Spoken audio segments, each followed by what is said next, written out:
So you're telling me that Arsenal are top of the Premier League by 5 points and Liverpool are 6th? Hey guys, it's Football Will here and I'm doing a Premier League review considering there is now a month break for the World Cup. If you find this video valuable and entertaining, I'd really appreciate a like and subscribe, and please let me know your thoughts in the comments below. So first of all, Liverpool drew 2-2 away from home against Fulham, and that seemed like a mammoth result considering Fulham were newly promoted to the Premier League and Liverpool basically was so close to the Premier League title, while Aston Villa lost to Bournemouth, and that would be the start of the demise of Aston Villa and, more specifically, Steven Gerrard. Brighton beat Man United 2-1 at Old Trafford, and then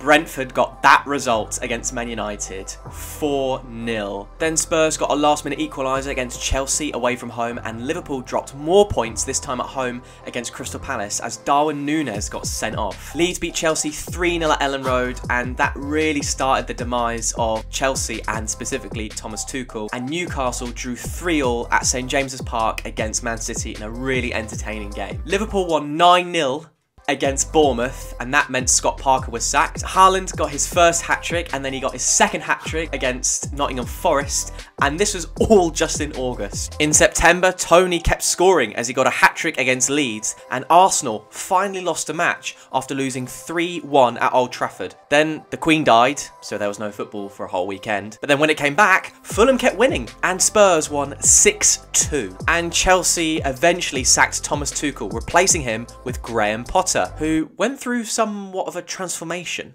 October started with Bruno Lage being sacked, Arsenal winning the North London derby, and Liverpool drawing 3-3 at Anfield against Brighton. And there were hat-tricks for both Haaland and Foden in the same game in the Manchester derby, as Man City won 6-3. After the international break, Leicester were back with a bang as they beat Forest by 4-0, and that started their really good run up until the World Cup. While Newcastle kept being in dreamland as they beat Brentford by 5-1.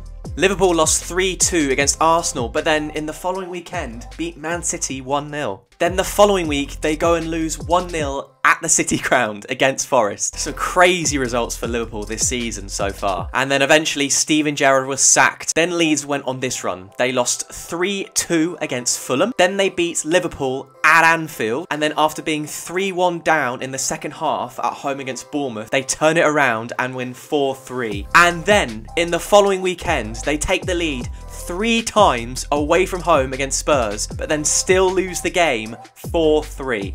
Wow.